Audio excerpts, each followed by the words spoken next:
Okay guys, welcome back sa ating YouTube channel. 2026 na and marami pa rin mga katropa gustong humabol sa pagsisimula ng negosyong babuyan.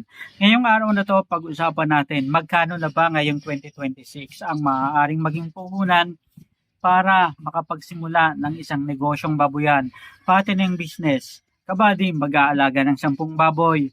Magkano ang pwedeng ilaan na puhunan ngayong 2026? Sapat na ba ang konti? O sapat na ba ang tama? Sapat na ba ang malaking puhunan para masakop ang 4 na buwan na pagpapalaki ng isang patiner na baboy hanggang sa maging lumaki ito and maibenta at kumita naman mga katropa. So tara, himay-himayin natin yan and pag-usapan natin. Ito mga katropa, okay, ngayong araw na to, himayin muna natin ano ba yung pagkakagastusan. And ikalawa is magkano na ba yung puhunan na dapat ilaan para masabi natin, eto talaga yung puhunan na dapat kong ilaan na hindi na ako mangungutang pa para at least tuloy-tuloy and wala akong magiging kaaway kung hindi ko mabayaran, di ba? So ibig sabihin lang nito mga katropa, kapag nagbabuyan ka, sabi nila kung dati simple lang ang pagbabuyan, ngayon talagang pinagkakagastusan na, pero pinagkakakitaan pa rin. Dahil ang isang babuyan, profitable business, parang alkansya, na kapag kumita ka, paldo-paldo naman, di ba?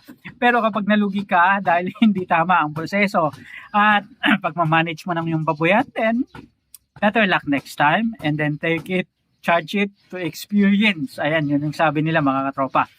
Ngayon, alamin natin, breakdown o tinatayang gastusin para makapagsimula ng 10 baboy sa patining business. Ito na mga katropa, simulan natin.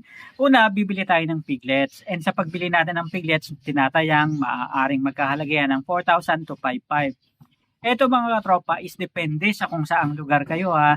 Minsan kasi may umaabot ng 6,500 to 7,000 and sabi nga nila, depende rin to sa una, lugar kung saan kayo naroon. Ikalawa, ang demand at supply sa lugar ninyo. Ikatlo, ang timbang ng baboy at ikaapat ang lahi ng baboy. So karaniwan ng mga katropa sa ibang mga lugar is 4,500 to 5,500. Yun yung normal na bentahan ng mga piglets sa ngayon.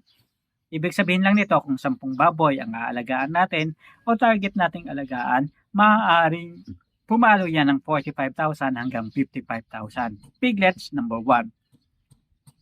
Number 2 mga katropa is pakain sa ating mga alagang baboy. Normally, ito yung may pinakamalaking gastos.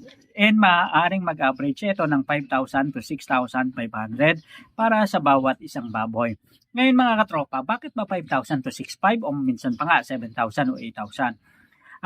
Depende kasi kung gaano ba kalaki natin gustong palakihin yung baboy. And ano yung target ng pag-aalaga natin? Gusto ba natin 85 kilos, 90 kilos, o 100 kilos? And paano yung sistema natin ng pagpapakain? So normally, 5,000 to 6,500 and yan yung medyo hindi masyadong mahal na mga feeds. Kasi kung mamahalin ng mga feeds, maaaring tumaas pa mga katropa. Pero on average, 5,000 to 6,500. Pero maaaring umabot pa ng 7,000 to 8,000 kasi yung iba nagdadalawang sako o 2.5 sako ng grower.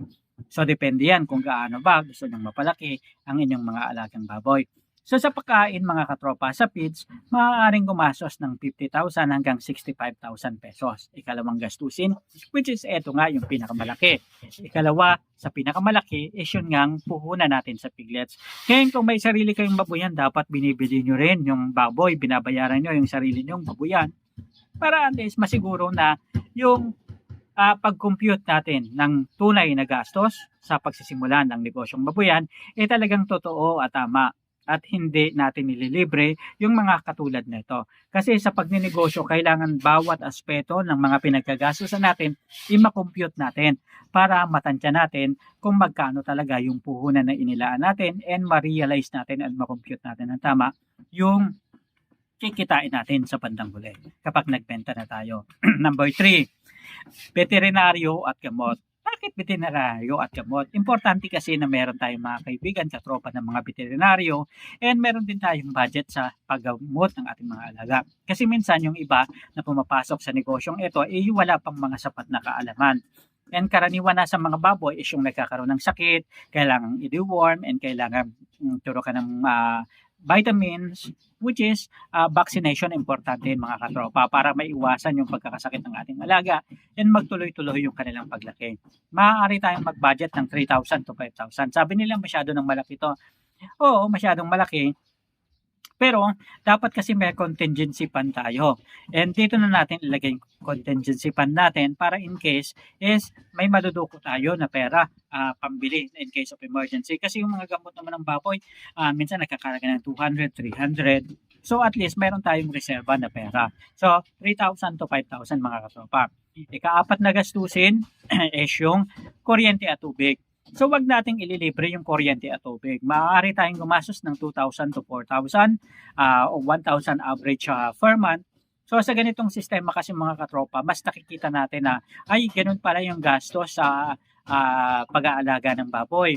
Siyempre gagamit ka ng tubig, may bayad. Gagamit ka ng kuryente, may bayad. Importante kasi na iniilawan rin natin yung ating mga alagang baboy. Dapat may ilaw yan sa gabi kasi mamaya prone sa nakaw-nakaw, diba? Mamaya pagising mo kinabukasan, wala ka na palang alagang baboy, diba? So, importante na pinapangalagaan natin yung security ng ating baboyan. And yung tubig, hindi yan dapat mawala. Kasi mangangamoy, babaho ang iyong baboyan and maaaring ireklamo ka mga katropa ng mga kapitbahay mo. And alalahanin natin na yung baboy, kailangan nila ng regular na rasyon ng tubig kasi kailangan nila ng katawan yan. Kailangan nila sa katawan nila yan. And number 5 is yung iba pang mga gastos. 2,000 for transportation.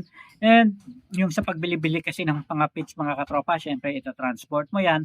And yung mga pahakot-pahakot pa, lalong-lalo na kung sa gitna ng bukid o palayan, yung baboyan mo. So isama na natin dito yung kung may susobra, isama na natin dyan yung contingency na nilagay natin sa gamot. So sa ganitong sistema mga katropa, so matotal, ito talaga yung mga pinagkakagastusan ng mga magbababoy ngayon. Okay. So, ibig sabihin lang nito, maaari tayong gumastos mga katropa ng 102,000 hanggang 131,000. So, ibig sabihin sa panahon ngayon na gusto mo mag-alaga ng 10 baboy, mag-a-average na 102,000 hanggang 131,000 pesos. Yan na siguro yung sabihin natin, pinaka-safe na maaari nating gastusin sa pag-aalaga ng baboy. Ngayon, kung ang average ng pricing ng mga baboy ngayon is 210 per kilo and mapalaki mo ng tiga 100 kilos ang bawat isa na 10 baboy, meron kang 210,000. 210,000 minus 130,000 o ipagpalagay ng 102,000. Ibig sabihin, maaari kang kumita ng mga 108,000 pinaka mababa and pinakamataas and maaari ka ring kumita sa pagitan ng 110,000 and yung 131,000 minus 210 o 130, 40, 50, 60, 70, 80, 90, 100. Okay, 70,000. Mga average 70,000 to 110,000 para sa 10 alagang baboy kung mapalaki mo yan ng 100 kilos mga katropa in 4 months na pag-aalaga. So, yan yung kabuuan ng ating vlog ngayon and sana nakatulong yan dun sa mga may nais, may balak at pumasok sa mundo ng agribusiness, mundo ng pag-aalaga ng baboy. So, samahan nyo ako araw-araw, magkwentuhan tayo mga katropa dito lang sa Kabading Boko YouTube channel. Ayan, hanggang sa muli, maraming salamat, paalam.